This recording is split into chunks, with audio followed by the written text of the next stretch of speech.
Now, when it comes to installing a vanity or taking a vanity out, you have to know exactly what you're dealing with. You need to know the type, the length of the existing vanity. Um, does it have an opening now, or do you need to create one? All right, so you remove the existing vanity, but first you have to shut off the water.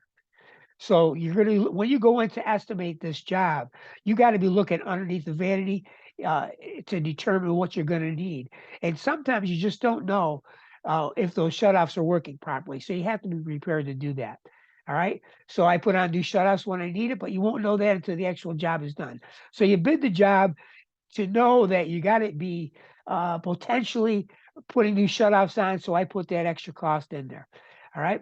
Now, then you're going to put, if you're going to do a roll under sink, this is very important. Many times you can customize a roll under sink. It depends on how much room you have for that vanity. You're going to need at least a 5 foot vanity to make that work. And how I do that is I'll take and put a 12-inch base cabinet on the left and a 12-inch base cabinet on the right. And then in the center of that, you've got a 36-inch opening. I'll go ahead and put a 5 foot countertop on that with a center sink so that a person has the ability to roll under that vanity to do that. It's pretty cool. It works very well.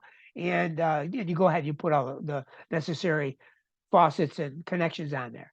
Now, if you're going to put a wall hung sink on there, that's it's pretty easy because you go ahead and depending on the size of what's wanted, you get wall hung sinks that go anywhere from 16 inches or even less, but I don't like that. I like to put something generally 18 inches is best. And you go up to 49 inches. So you just got to make sure that you have something on the back wall that's going to be able to accept and be able to make that secure on the wall. Okay. Now a pedestal sink is a different is kind of the easiest of all the issues because you're gonna just put the pedestal sink. You got to put your trap behind it. You've got your supply lines you got to hook up, but that creates that roll under sink scenario for a person to easily access. That's in a chair. Okay. Uh, when you install the plumbing, make sure that you're measuring.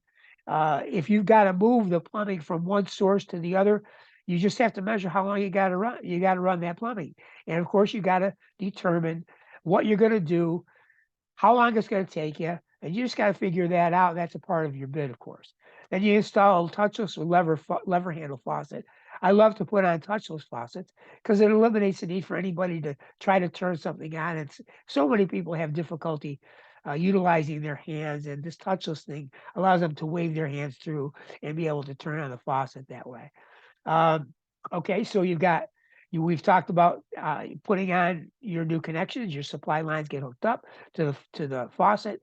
Your trap gets hooked up, and you're ready to go.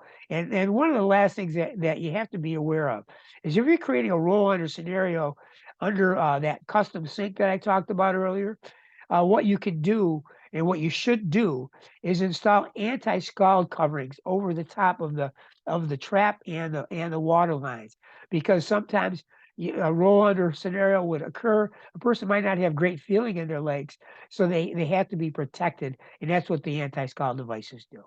Okay, so some more information for you. You learn all this stuff. You utilize the words that I have there, and then you coincide it with this video. Thank you.